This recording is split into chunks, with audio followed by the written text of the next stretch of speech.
Dando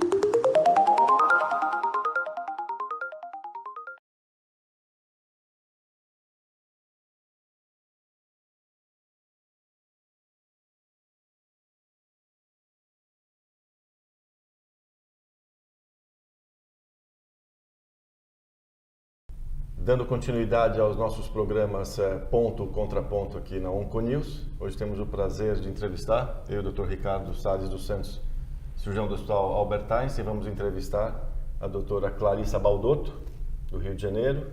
A Clarissa é uma eminente oncologista clínica, muito focada em oncologia torácica, e ela é pesquisadora do Instituto COI de Oncologia.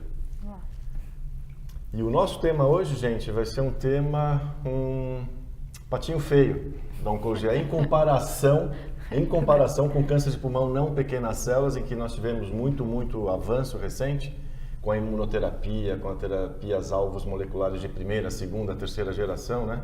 E com essa riqueza de assuntos para se debater no tratamento sistêmico. O câncer de pulmão pequenas células é uma situação em que a gente tem evoluído um pouco menos. Clarissa, acho que para começar, acho que a gente podia falar um pouquinho se aquele algoritmo de doença localizada e doença avançada ainda é válido para o tratamento do câncer de pulmão pequenas células. De uma forma geral, ele ainda é válido, mas a recomendação hoje é que não se use mais essa classificação doença limitada, doença extensa, que se use o TNM. Inclusive, na nova classificação do TNM, na 8ª edição, eles avaliaram cerca de 5.000 casos de pequenas células ali no meio. E a gente sabe hoje que mesmo o T, a classificação T dentro do pequenas células tem um impacto prognóstico grande. Então, teoricamente, ninguém deveria mais simplificar limitado e extenso. Você tem que usar o mesmo TNM usar o mesmo TNM do não pequenas células. Pequenas células. E nesse aspecto aí, vocês falaram que o cirurgião ainda tem um papel. Em qual TNM é que o cirurgião entra no pequenas células? Pequenas células é que a gente resgatou o cirurgião. Vocês me prometeram que o cirurgião tem um papel, por isso que eu estou aqui. É verdade, é porque é uma doença que, na maioria das vezes, ela é detectada em estágio mais avançado, com bulk mediastinal. Então, o papel da cirurgia sempre foi muito limitado. Mas eu já vi muitas vezes no passado as pessoas dizerem não é um pequenas células, mesmo que fosse um nódulo, não manda para a cirurgia porque o cirurgião não tem papel. E hoje a gente sabe que isso não é verdade. Tem estudos retrospectivos grandes já, muitos deles da Ásia, até mostrando que os pacientes que são submetidos à cirurgia, que são em estágio 1 ou 2 e que são submetidos à cirurgia, têm um prognóstico melhor do que os pacientes que não são submetidos à cirurgia. Então, hoje, ainda mais com o screening, né, com o advento do screening para câncer de pulmão, é muito provável que a gente comece a detectar doentes em estágios mais iniciais. E esses pacientes devem ser operados. Isso a gente sabe. E nesse caso, você olha a questão cirúrgica, operou e o critério TNM, que no caso da terapia por não pequenas células, você tem ali alguns marcadores que vão indicar a adjuvância. Esses critérios, no caso do pequenas células, continuam os mesmos ou qualquer pequenas células operado, ele merece uma terapia sistêmica? Esse dado não existe. Todo estudo que tenta avaliar paciente cirúrgico, como é uma amostra pequena, eles não conseguem chegar muito a uma conclusão. Aí é um pouco de intuição, né? Como é um tumor muito quimiosensível, muito mais do que o não pequenas células, a gente faz, e muito agressivo, com uma taxa de recidiva muito alta, a gente faz para todo mundo, mesmo estágio 1. Então, eles devem sempre receber quimioadjuvante e a gente tende a usar o esquema para pequenas células, que é uma combinação de platina, geralmente com etoposide, que é o mais usado. A gente faz sim. E a outra dúvida é em relação à profilaxia de crânio, porque é um tumor que a gente faz radioterapia profilática do crânio. E nesse sentido, uma dúvida era o paciente operado, né? O que fazer? Será que o risco dele é alto? Saiu um estudo, uma análise retrospectiva, na verdade, de japonesa, bem recente agora, mostrando o benefício da profilaxia de crânio em pacientes operados. Eles avaliaram 300 e poucos pacientes, exceto pelo estágio 1. Os pacientes com estágio 1, eles não conseguiram observar esse benefício da radioterapia. Pode se questionar ainda, porque é uma análise retrospectiva, mas a tendência é fazer. Eu fiz o diagnóstico recentemente, eu diria, ele sobreviveu durante uns 2 anos, um cara fantástico, colega nosso, casado com uma patologista, nós fizemos o diagnóstico de pequenas células nele. Achávamos até que seria um caso cirúrgico, mas aí, infelizmente, na biópsia do mediastino veio pequenas células. E como a esposa, outra pessoa fantástica também, ambos de Pernambuco, ela pesquisou muito, foi atrás como patologista da questão da imunoterapia, quais seriam as opções depois de uma quimioterapia, falhando, qual seria a segunda linha. No pequenas células, aquele que depois a doença volta, Como é que está essa questão da imunoterapia? Existe alguma pesquisa nesse sentido? Esse é um possível avanço, né? Não tem nada ainda que mude a prática clínica, mas sem dúvida é um possível avanço para a doença já mais avançada. A gente tem estudos ainda de fase 2 em andamento, né? Usando tanto a imunoterapia e o anti-PD1 isolado, né? Estudos com nivolumab, com pembrolizumab, e também a combinação do anti-CTLA4 com o anti-PD1. O nivolumab com o ipilimumab. Esses estudos ainda são em pacientes que falharam a primeira linha de platina, né, recidivaram e vão usar a medicação. E aparentemente com quase 30% dos pacientes vivos em um ano, que em pequenas células é um número que chama muita atenção, e taxas de resposta também expressivas. Esses estudos estão caminhando agora para fases mais avançadas, né? Uma outra estratégia também que é meio que uma mistura, que eu acho que é uma coisa bem promissora, que é meio que uma mistura de terapia-alvo com imunoterapia e químio. É uma combinação, são os anticorpos conjugados a drogas. Então, especificamente em pequenas células, a gente tem um alvo que é de uma via chamada NOT, que uma proteína que chama DLL3, Delta Like Ligand, que é o nome dela, e ela parece estar muito expressa em tumores de pequenas células. E tem uma droga desenvolvida, que é um anticorpo anti-DLL3 ligado a uma quimioterapia. Para esses tumores faz todo sentido, porque ele é muito sensível à quimio. Se chama Rova-T, o nome da droga. O nome é mais complexo, mas o apelido é Rova-T. E eles conseguiram mostrar num estudo de fase 1/2 uma taxa de resposta bem alta, em torno de 60% para os pacientes que hiperexpressavam essa proteína. Então, o racional é, se o paciente tem uma hiperexpressão da proteína, da LL3 maior que 50%, ele recebe esse anticorpo conjugado à droga e é como se fosse uma droga-alvo, só que é baseada em quimioterapia. Esse estudo também tem aberto para várias indicações em pequenas células e é o que a gente imagina que seja uma droga incorporada aí nos próximos... Respostas nos próximos... Qual o período que se espera essas respostas? Já seria para um próximo evento da ASCO? Não, acho que talvez nos próximos 2 anos.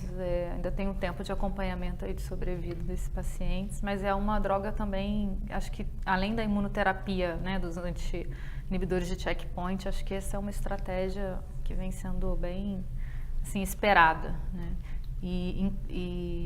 E a imunoterapia, além dos estudos em segunda linha, a gente tem estudos em manutenção, né? Porque hoje a gente faz 4 ciclos de quimioterapia ou 6, o paciente respondeu e eles respondem, na maioria das vezes, você espera, não tem o que fazer, espera ele recidivar.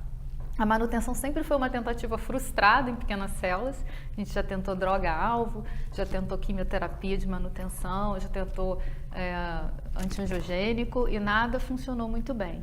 E a imunoterapia agora é uma esperança para esses pacientes, né? Eu tive um caso recente com câncer de pulmão, pequenas células extenso, com envolvimento hepático assim, maciço. Aí ele teve uma resposta excelente com 4 ciclos de toposia de cisplatina, mas ainda tinha muita doença. Ele foi até o 6º ciclo com resposta excelente e encaminhei ele para o estudo no COI, de manutenção. E seria um estudo maravilhoso. A filha dele estuda muito o assunto, super esperta, tal, inteligente, e percebeu que seria um bom caminho para esse paciente. E a decepção nossa foi que um critério de elegibilidade por estudo é que ele podia tomar só 4 ciclos. Então é importante falar, esse estudo está aberto em vários centros no Brasil, né? No Rio está aberto, mas tem vários centros no Brasil, e é um estudo que após 4 ciclos de quimioterapia, se o paciente respondeu ou estabilizou, ele é randomizado, é um estudo fechado, mas para placebo, nivolumab isolado ou nivolumab com IP. Então é um estudo muito interessante, mas tem esse detalhe, não pode 6 ciclos, então é bom todo mundo saber antes, porque às vezes a gente leva o paciente que também não se sabe muito, mas enfim, é o critério de inclusão do estudo.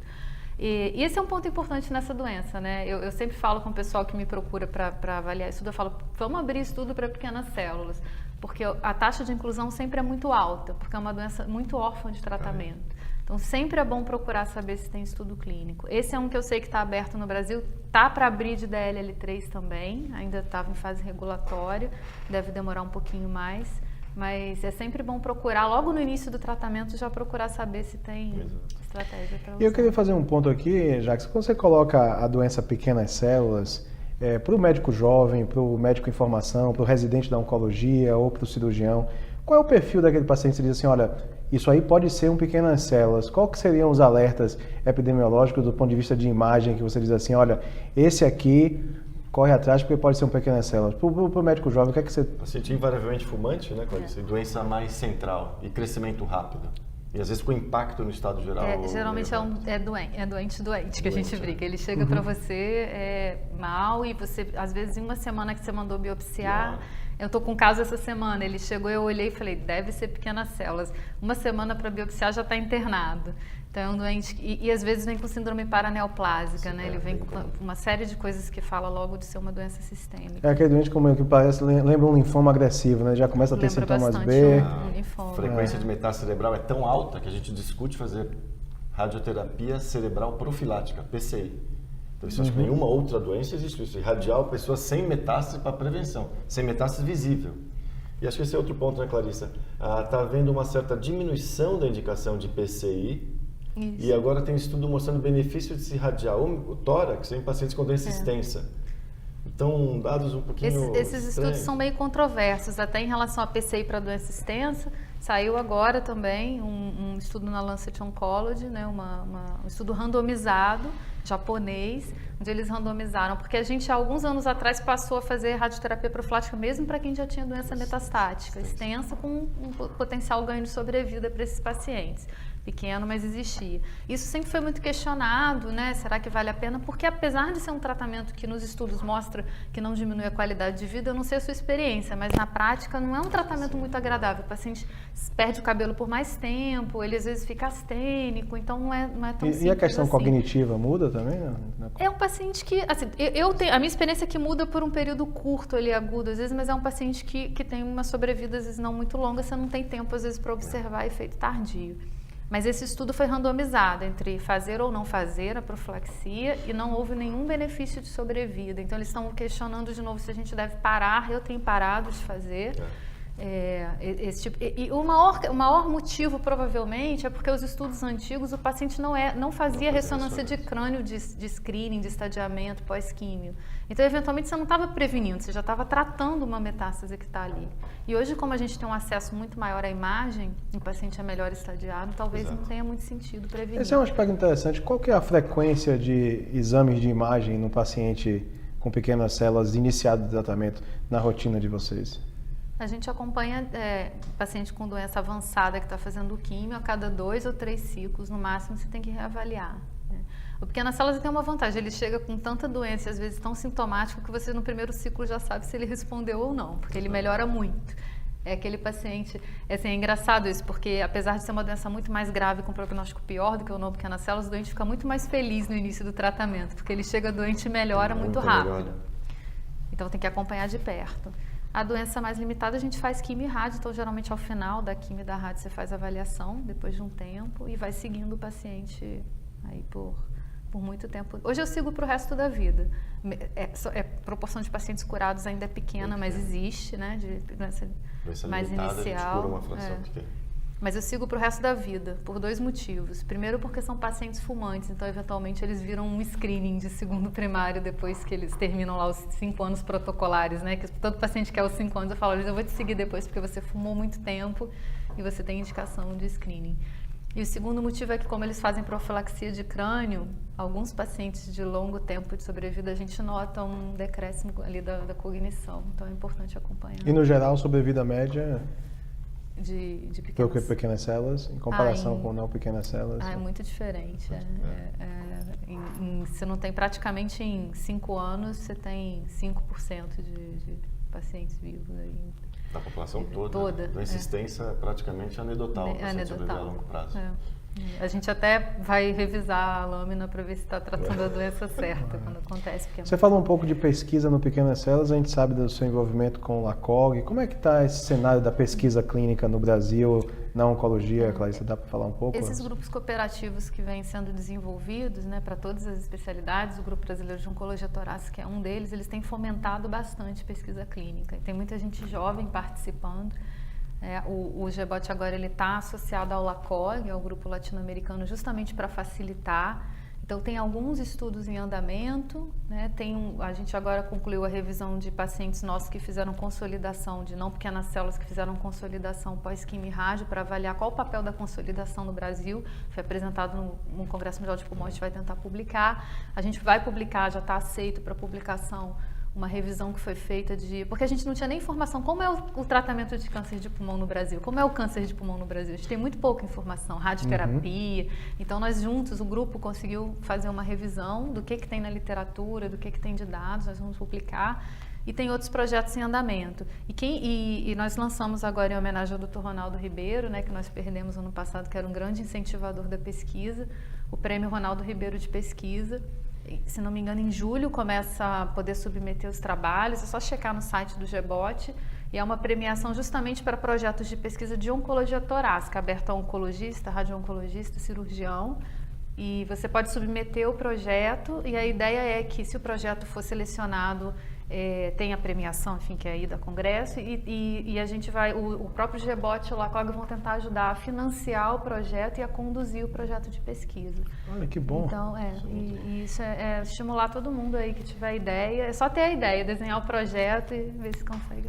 Tá, então assim, e fala um pouquinho assim, para fazer parte do GEBOT, é claro que eu sei que eu estou sempre nas discussões, mas fala para o grupo, ele é um oncologista jovem, tem que ter algum critério para poder fazer parte do grupo de pesquisa? Tem que estar interessado em oncologia torácica, né? Pode ser de qualquer especialidade que lide com câncer do tórax. E no site você submete os seus dados, tem uma aprovação pelo grupo e a partir daí você passa a ser membro do Grupo Brasileiro de Oncologia Torácica. Eu só tenho interesse. E o computador. Então pode estar bem na ponta, fazer parte, então isso é fantástico saber. Então, muito bem, estamos vendo que na verdade o câncer de pulmão pequenas células vai deixar de ser um patinho feio em breve e talvez os brasileiros, os pesquisadores, os médicos jovens, a Clarissa Baldotto aqui do COI, possa ajudar o Brasil a liderar um pouco essa revolução no câncer de pulmão, incluindo o câncer de pulmão pequenas células. A gente vai encerrar aqui esse ponto contra ponto. Quero agradecer e você vê que aqui é a colaboração prática, né? A Onconews com essa iniciativa, a gente está aqui, né, com a CPO, eu fico mais tempo no Einstein, mas também vou para a Bahia, você está no Rio. Assim, trazer essa conversa aí, dessa conversa surgir colaborações, eu acho que a gente tem que agradecer aí a oportunidade. E mais uma vez, Clarissa, a gente espera ter outras oportunidades de conversas assim. Muito obrigado. Eu que agradeço.